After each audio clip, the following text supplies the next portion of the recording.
Australia didn't just build muscle cars, it built V8 monsters capable of doing over 230 kilometers per hour on public roads. But here's the thing. The cars most people think were the fastest actually weren't. Some lesser-known ones were even quicker, and a few of them could outrun famous legends. So I went through original road tests, factory specs, and historical records to rank the 10 fastest Aussie V8 street cars ever built. And one of these V8s was so fast, the government actually stopped cars like it from being built. The XA arrived after the supercar scare killed Ford's plans for even faster machines. It was introduced just as the muscle car era was ending, which makes it significant for what it represents: the last gasp of unrestricted V8 performance. Powered by the 351 Cleveland V8, it could reach almost 200 kilometers per hour. That doesn't sound crazy by today's standards, but in the mid-1970s, when emissions regulations and insurance pressures were strangling performance everywhere else, the XA GT proved Ford wasn't giving up. This car was supposed to lead to the Phase 4, a car that would have been even faster than the legendary Phase 3, but political pressure killed it. The XA became a reminder of what could have been.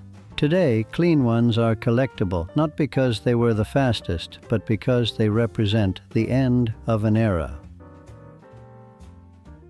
This was Australia's first true muscle car, and it proved Ford could build something that would dominate Bathurst. Powered by the 289 Windsor V8, it could reach over 200 kilometers per hour, but speed wasn't the whole story. This car won the 1967 Bathurst 500 in the hands of Harry Firth and Fred Gibson, launching Australia's muscle car era. That Bathurst win was crucial. It validated the entire GT program and proved that Australian manufacturers could build race-winning performance cars. Without this car's success, there would be no GTHO program, no Phase 3. The XR established the template: take a family sedan, add a powerful V8, strengthen everything, and win races. That formula would define Australian muscle cars for the next decade. But Ford wasn't the only manufacturer building fast V8s. Holden had their own answer, and it came wrapped in one of the most beautiful bodies ever designed in Australia. The HQ 350 was Holden's grand touring coupe. Chevrolet's 350 V8 under the bonnet, that sweeping fastback roofline, top speed over 200 kilometers per hour. This was the last proper Monaro before the nameplate disappeared for decades, and it represented Holden's philosophy: build a big, comfortable coupe that could also embarrass dedicated sports cars when the road opened up. It wasn't built for Bathurst homologation like some cars on this list. It was built to be a fast, comfortable highway cruiser, and it excelled at that role. But here's what makes the HQ special. It proved you didn't need lightweight construction or race-focused engineering to build a genuinely quick car. This car was heavy, but that Chevy V8 had enough torque to overcome everything. Clean original ones are among the most valuable Monaros. That fastback styling has aged beautifully. The L34 took Holden's lightweight Torana platform and added a 5.0-liter V8. The result was a car that could hit around 200 kilometers per hour while weighing hundreds of kilograms less than the big Falcons and Monaros. 263 L34s were built for homologation purposes. That number appears in most documentation, though some sources suggest it might have been slightly different. It was developed specifically for touring car racing. Everything about it was focused on competition, strengthened drivetrain, upgraded suspension, and weight reduction wherever possible. On the road, the L34 was a serious performance machine. It could accelerate hard, handle well, and hit over 200 kilometers per hour. Impressive for a car based on a compact family sedan platform. But the L34 wasn't even Holden's fastest Torana, because later in the decade they built something even quicker that would dominate Bathurst in legendary fashion. The Phase 1 was Ford's first homologation special built specifically to win Bathurst and be sold to the public. It's powered by the 351 Windsor V8. With a close ratio 4-speed manual, the Phase 1 could reach around 205 kilometers per hour. That was serious performance for 1969. But the Phase 1 was a learning experience. Ford was figuring out how to build the ultimate Falcon. The engine was strong, but not quite strong enough. The suspension was good, but needed refinement. The Phase 1 proved the concept worked, even if it wasn't perfect. What makes this car historically important is that it established the GTHO program. It proved there was a market for expensive, race-focused performance sedans, and it set the stage for the Phase 2 and 3 that would follow. Without the Phase 1's success, Ford might have abandoned the entire concept. Instead, they doubled down and built even faster versions. This Torana was Holden's ultimate weapon. Built for Group C homologation, it featured comprehensive upgrades: strengthened differential, upgraded suspension, rear disc brakes, and weight reduction throughout. Top speed was over 210 kilometers per hour, making it one of the quickest Toranas ever built. But straight-line speed wasn't what made it legendary. At the 1979 Bathurst 1000, Peter Brock and Jim Richards didn't just win, they won by 6 laps. On the final lap, Brock set the fastest lap of the race just to prove a point. It remains one of the most dominant performances in Australian touring car history. This machine combined everything Holden had learned from years of racing the Torana platform. The handling was exceptional, brakes were strong, drivetrain was bulletproof, and the power delivery was perfect for Mount Panorama's demanding layout. Original hatchbacks are among the most valuable Australian muscle cars. They represent the absolute peak of what the Torana platform achieved.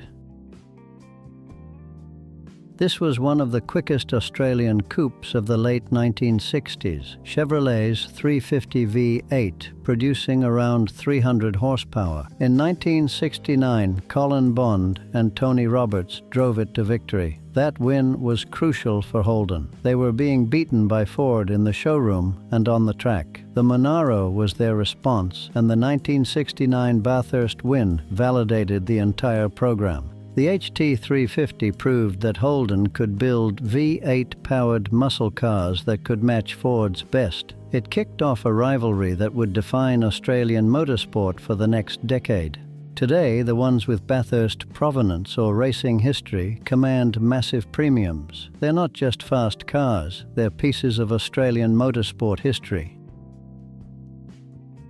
The E55 Charger often gets overlooked in discussions of Australian muscle cars, but it shouldn't be. This was Chrysler's V8 powered answer to Ford and Holden, and it was genuinely quick. Powered by Chrysler's 340 cubic inch V8, paired with a 3-speed torque-flight automatic, it could reach around 200 to 205 kilometers per hour. Now, I'm not certain about this, but I believe it ran quarter miles in around 15 seconds. That was respectable for the era, though not quite as quick as the Phase 2 or 3. What made the E55 significant was that it showed Chrysler could compete in the V8 muscle car market. They'd already proven the Hemi 6 could match V8 performance with the E49. The E55 proved they could build a proper V8 muscle car when they wanted to. Its aerodynamic fastback design gave it excellent high-speed stability, and that 340 V8 delivered smooth, strong power across the rev range.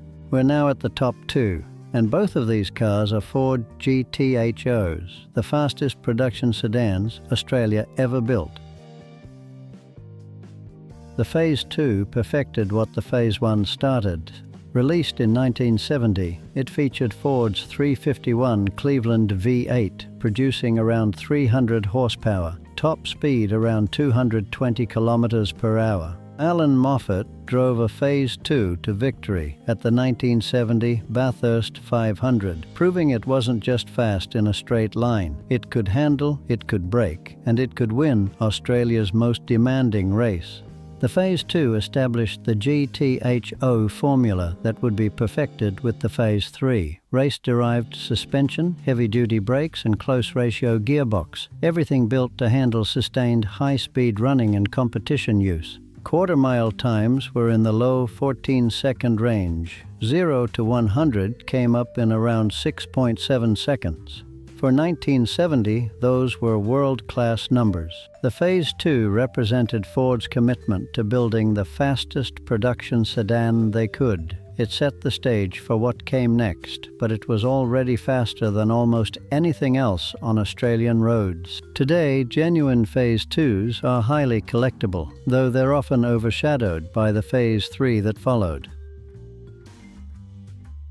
The Phase 3 is the fastest Australian V8 car ever built. A famous Wheels magazine test recorded roughly 228 kilometres per hour. That wasn't just fast for Australia. That made it one of the fastest four-door production sedans in the world at the time. Ford's 351 Cleveland V8 officially produced 300 horsepower, though actual output was likely higher. 0 to 100 came up in around 6.4 seconds. Quarter-mile times were around 14.4 seconds. Every performance metric was world-class. Ford built the Phase 3 knowing it would be scrutinized. They over-engineered everything. The Cleveland V8 was bulletproof. The top-loader gearbox could handle serious abuse. The 9-inch differential was race-proven.